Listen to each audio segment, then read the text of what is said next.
Hey y'all, welcome back to another Tripod Reviews on the Tripod YouTube channel. If this is your first time here, I do book reviews on this channel, mostly of Trinity University Press books and their releases because I interview a lot of their authors on my podcast, Tripod. But moving on, for today's episode, we are reviewing How the Hell Did I Not Know That? My Midlife Journey from Couch to Curiosity by Lucie Frost. And this is a TU Press publication. And I just recorded an episode with Miss Lucie Frost not that long ago, and it'll probably be coming out first week of October, end of the first week of October. So this will be a great supplementary video on a deeper dive of the book. If you want to watch or listen to the podcast as well, then I would highly recommend watching the rest of this video and getting the book review as well, because I read the whole book before interviewing Lucie, and I have a little bit of in-depth kind of thoughts and thinking on it, and let's get into it. So first, to summarize the book, How the Hell Did I Not Know That is written by Lucie Frost about Lucie Frost and her experience going into retirement after having a long, successful career as an employment lawyer, which is high stake. Like, it's intense work. Being a lawyer isn't easy. It takes a lot of education, years of work. It's her going into retirement, and originally she's thinking she's going to do pro bono work and help do law for immigrant detention centers and just do a lot of pro bono work and things like that. And she tried doing that and realized it was just this emotional burden that she was not ready to have. She was burnt out from work and just needed to do something different, or at least enjoy her retirement and take a break. In doing so, she kind of did what everybody does when they have time off and things like that. And she was watching TV, watching reality TV, 90 Day Fiancé, other things like that, and realizing she was kind of in a rut of being really stuck on the couch. Hence, Project Couch to Curiosity, where Lucie figured she was just going to start small. And while she felt herself kind of stuck on the couch and doing not a lot day to day, her first step towards reconnecting with her love of learning and her innate sense of curiosity, she started just Googling anything she didn't know or had interest in while she was watching TV. So some of the examples are looking up words she doesn't know from Downton Abbey, or with 90 Day Fiancé, why is the visa not a marital visa, and like, why do they have to come to the US first, and why does it seem more complicated than it needs to be visa-wise? So she learned a lot about visas. And that is how Couch to Curiosity started. So she started journaling about all this stuff and writing down her responses, and she realized, like, this could really be a book, because there's not much. At the time when she retired, there wasn't a lot of books for women in their midlife who are retiring. Or she mentioned she tried reading other books in this genre, and she just realized it wasn't really doing enough for her, because they were a lot of really inspirational motivation, like, get up and go, try this big change. But Lucie found that her method is a lot more accessible, attainable. It's more a reality check of, like, yeah, this is what it's like, and it's not all like, oh, I have this endless free time to do all my favorite things. It's also a huge change in identity, and for her, realizing how much of her identity was tied up in her work versus what her identity is now in retirement, and what does her life and her personality look like when she has endless free time. And it is exactly that. I mean, it's such a real look at retiring and what it feels like to go from complete structured life to entirely unstructured, and having to fill your hours with things purely for your own benefit and interest rather than to be paid, or people paying you to say and learn and do things. And just doing it for yourself can be really hard. And she's very honest about it. And a large part of what I really like to kind of move into the bigger pieces of this, and there is this identity component, right, of how do you hold yourself accountable when you no longer have a set time and structure of things and a list of things that need to get done? How do you learn to do that? And what can you do when so much out there is telling you, like, oh, just start running and doing marathons, or like write a book? Of course, Lucy happened to write a book, but that came after her initial struggle with figuring out what she was going to do in her retirement. So there's the identity component, and then on the subject of writing this and why it's such a great fit for this category of like an authentic, honest take at an experience, is also Lucy combines a lot of humor into this book. There's some very colorful language. This is not a PG book. There are some subjects related to sex and sexuality and the human body and things like that that are not PG. And also Lucy has a really strong voice as an author, so she is swearing and cussing a lot in the book, which is very real and honest, and I really enjoyed it because that's how a lot of people talk, especially people who've been had a full career, been lawyers, are going through a difficult time. You're not just polite and graceful 24/7. When you're struggling and you need to be honest about something, you're probably going to throw some colorful language around. So I really enjoyed that. But if cussing and swearing makes you uncomfortable, then this book is probably not for you. So that would be something to take into consideration. But for me, it was a great fit, and I felt it just really connected me to the author. And I also really like how, if I can show you easily, so in this book, it's organized kind of by what Lucy is looking up, right? So particular topics. So it's very stream of consciousness. In, the span of 2 pages, you'll go from one subject to another that do have some kind of through line. So there's general subject headers, right? So there's animals. This is just, she got really curious about everything to do with animals. And so there's a whole section on that. There's sections on exercising. There's places and like sayings, words, definitions, etymology.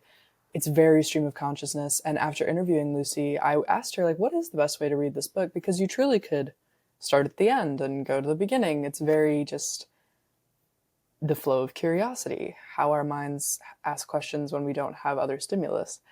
And she said that in the beginning of the book, things are very frantic and disconnected and kind of just whatever was popping into her head, because she truly was grasping at straws when she started the Couch to Curiosity journey. And towards the end, she kind of found that she could organize things into lists or find through lines and things like that. She had a little more clarity, a little more perspective, and she was able to engage in moments. So if she was out at a dinner or doing, at a concert or whatever, she would be able to be in the moment and just engage in that rather than be overwhelmed by, well, what do I do when this ends? Like, I won't have another cool thing to do. I don't have work to go do tomorrow. She can now just kind of enjoy the event and then would ask questions after the fact, rather than kind of throwing things at the reader in the moment. So you're very much along for the ride with Lucy when you start this book. And then by the time you get to the end, you really do have the same feeling of calm and direction that she does. So that was a really nice feeling to be left with. But moving away from the structure and the voice of the author, which would be my review of the actual book itself. But, also, a very small note. I love how colorful the cover is, and I love the little couch, and yeah, it's really colorful and sweet. So it really jumps out from the shelf. But moving on to kind of the bigger takeaways, I already kind of discussed my takeaway of the idea with identity and redefining the self. When you have these big life changes, Lucy does a great job of being really open and honest about how hard that is, and how you don't have to just be like, she quits her job to start her retirement kind of early. But I asked her in our interview, do you think it's necessary to leave your job in order to have a sort of Couch to Curiosity journey? And she said no. And I completely agree, because I found myself bringing up times in my life when I was interviewing her, like when I graduated high school or when I just recently graduated college, and being like, what is my identity of if I'm not a student or a student athlete after 8 to 10 years of being an athlete or a student athlete? What is my identity without that? And now I've found that it's being creative, doing my podcast, like, but that's also, when I retire, if I'm working from as soon as I get out of college, and I worked long before being in college, when I eventually retire, what will be my identity when I'm not an employed individual? So I find I'm glad I'm reading this book now, even though Lucy did say her target audience would be people in their midlife who are going into retirement. It could be for anybody going through a major life change who's finding themselves having a hard time rediscovering identity or struggling with holding themselves accountable to goals they want to achieve. There's a lot of advice in here on that, because Lucy herself felt really overwhelmed by having to set an exercise schedule and going to the gym and all that. She has a section in here where she was doing research and kind of putting together some conclusions for herself on best practices just by being inspired to Google, when was a marathon invented or something like that. So I found the identity piece to probably be the most impactful takeaway. But there was also another moment that resonated particularly for me, which I also ended up asking Lucy in our interview, which was, she has a moment in the book where she talks about when you get to your midlife, you kind of just are like, I'm going to do what I want to do and look the way I do and be who I am, and kind of like to hell with the rest. Because as Lucy explains, when you're in your midlife, you're just not comparing yourself as much as you do when you're younger and in college or high school.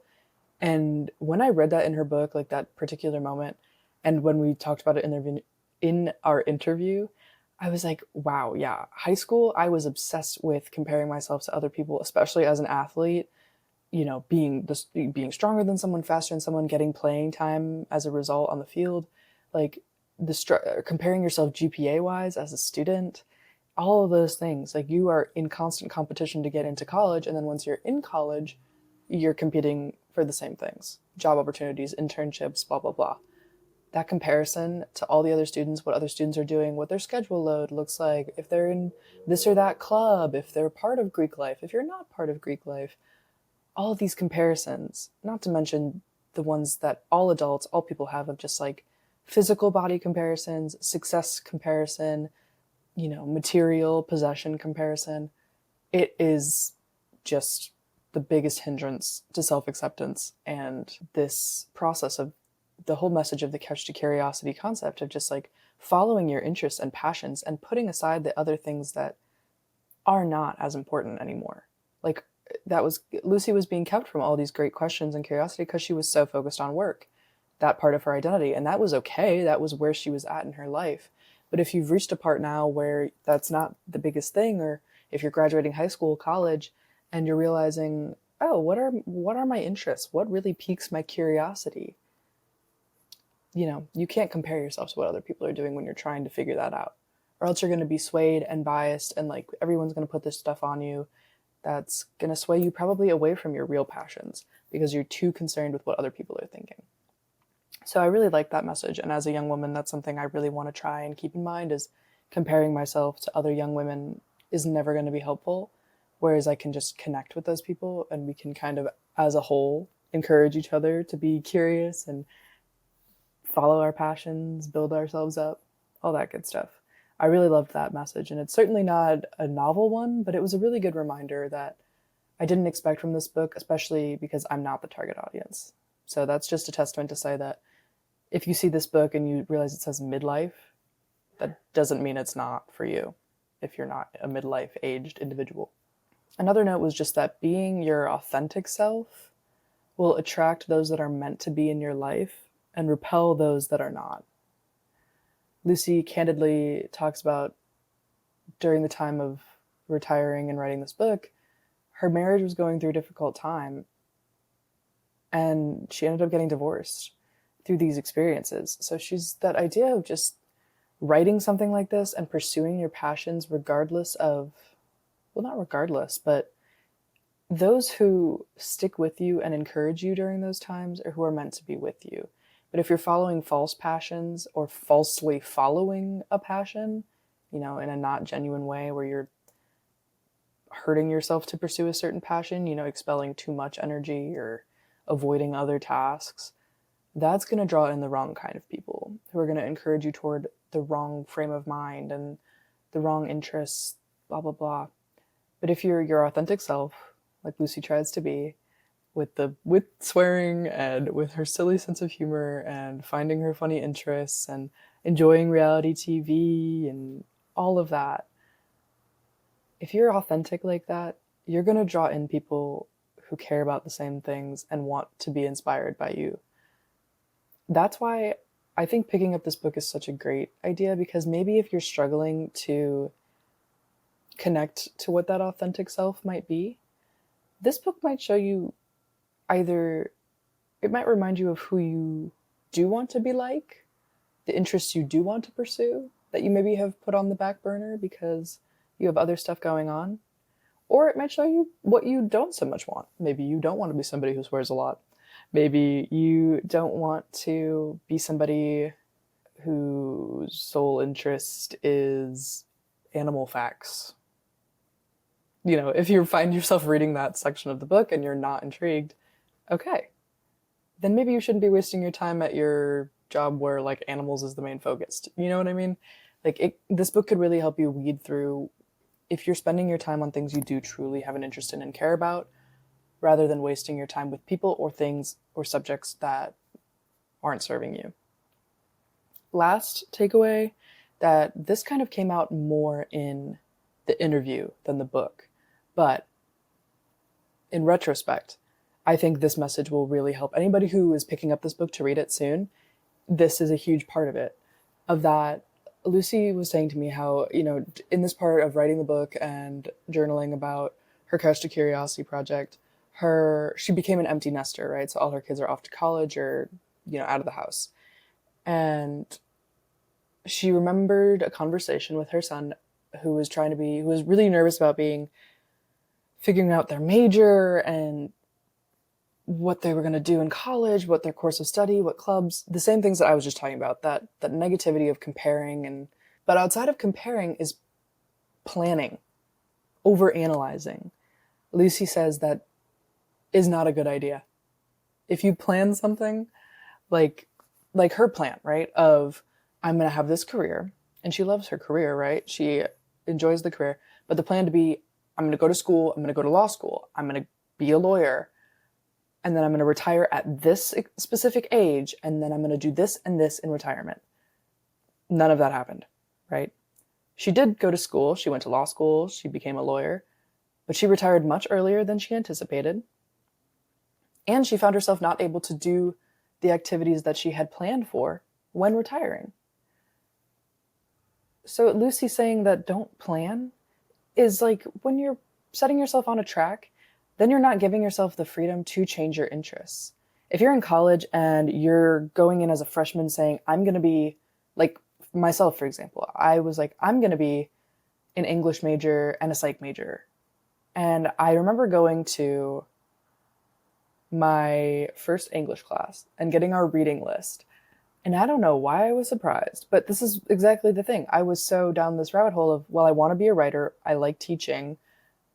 I love writing. I love reading. Okay, English major. It makes sense. Like I was trying to follow my passions and my interests. But then I got to the class, I'm looking at the reading list, and it's all classics, right? As they should be in an English class. And I'm like, okay, maybe now that I'm older, I'm going to really enjoy these classics. And I was reading them and I'm like, I just can't focus. I love the themes and the messaging in classic literature, but I can never focus on it, and I don't enjoy that style of writing. I just don't. No matter how much I value the subject and I think it's interesting, it is not my passion because I cannot focus on it, right? So I'm realizing that and being like, oh my God, well then what's my major going to be? Should I even be in college? Do I even know what I like? And then I discovered communications. Communications is a lot more about producing media, understanding media, not necessarily classics, but new media. Like, how the hell did I not know that? New books coming out, new movies, TV, things that I really enjoy, surround myself with, that are my passions. It's my passion to create those things. And then I realized, oh, this is where my focus is at. This is where my passion is at. And it shattered the plan I had. I was expecting to then go to a master's program, go to a grad program. No, I went to my communications program for 4 years, creative writing minor, graduated, and now I'm working. I didn't need to plan for this. It still worked out. I'm still okay. Like, I didn't need that plan. And all it did was set expectations and try to shove me in a direction that I didn't enjoy. So I really liked Lucie's message on that we explored more in the podcast of just, it's okay for a plan to not work out. And it's almost better to just follow what your authentic self wants, right? What those passions are, where your heart's at. Because if you're struggling to get off the couch to go to your job, maybe that job isn't suiting you, or maybe the way you're doing it isn't working. You need to spend more time doing your creative, your passions, your other things. Because obviously, and Lucie recognizes this in the podcast, obviously quitting a job is not accessible to everyone. Just because your passion isn't your sales job doesn't mean you might not need that sales job right now. You still got to pay bills. You still got to take care of yourself. You might have family and other people you need to care for, and you can't put those needs first, right? She recognizes that. But there are ways to incorporate this in your daily life. And that's why I asked her, like, do I need to quit a job to try this journey? And absolutely not. You can focus on your passions and what generally sparks curiosity and your interests and other things without having to completely avoid all responsibility. Just Lucie's message is, the next time you find yourself doom scrolling or sitting on the couch watching reality TV for the nth hour, just Google the next thing you don't understand. Look up the next word or the next subject that intrigues you. If somebody in the show you're watching mentions the plague, maybe look up what the plague is. Lucie does this in her book. Look up what plague actually means. Are there different kinds of plague? Where did they start? Why is it called plague? That's how that train of thought works. And it gets you from couch to curiosity. And it's such a simple, innate thing, but it is such a great little trick to get you out of a rut and into a new, creative, open-minded place. So that's my review. I found the book really fun to read from the structure and the voice. I thought the content was so accessible and entertaining and easy to digest. And the messaging is so important and so great to be reminded of. So that's another tripod review of How the Hell Did I Not Know That? I hope you enjoyed, and come back soon. Bye.